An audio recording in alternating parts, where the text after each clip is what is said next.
Hey people, so I'm going to be reviewing a bunch of books that I've read in the past few months, and I have 5 of them here with me, and I'm going to be reviewing all of them. Okay, so the first book is Silent Patient by Alex Michaelides.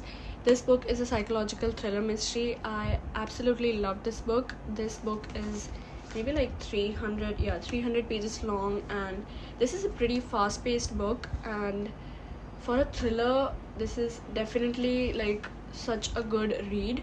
And I love the way the author plays with the timelines, and it's like so different, and the concept and the plot is so different and like unique.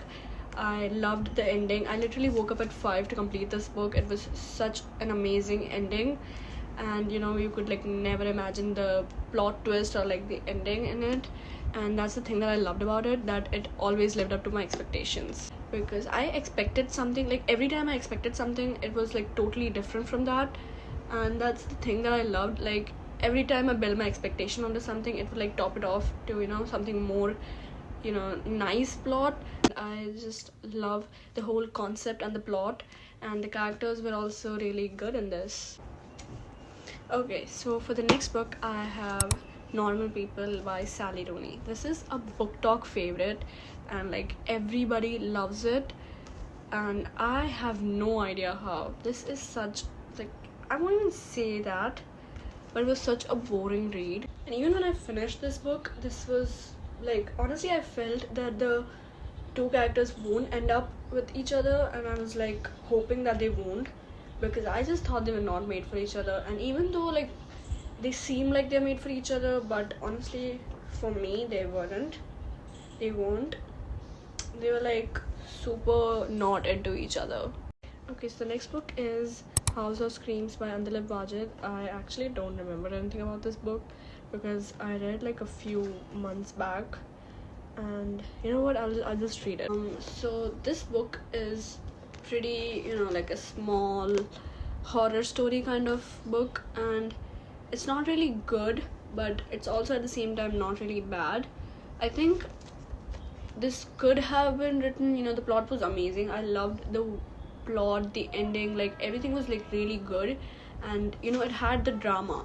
They could have written it like way better than this, because this is a pretty short book, and like with the plot they could have done something more. And that's all I think about it. Okay, so the next book I want to talk about is The Bone Keeper by Luca West. I loved this book too, and this was such actually a good, I actually thought this was a horror book, but this was not a horror book. This was actually just a thriller book, and I loved the way the author writes his stuff, and it was such, it actually gave me chills, and I really thought that was a horror book, because I was really scared when I read this, and it was such an amazing read. Okay, so the next book is How to Fall in Love by Cecilia Ahern. I absolutely love this book. The plot was so good, and the whole book was amazing. Like it was such a fun book to read, and I loved the characters in it, and it was exactly what it was written here: tender, funny, and romantic. I actually loved the author, and I've read a few books of her before this, and this is Cecilia Ahern, and I absolutely am in love with the way she writes her books, because it's such a different way to write like that. And this is actually my second most favorite book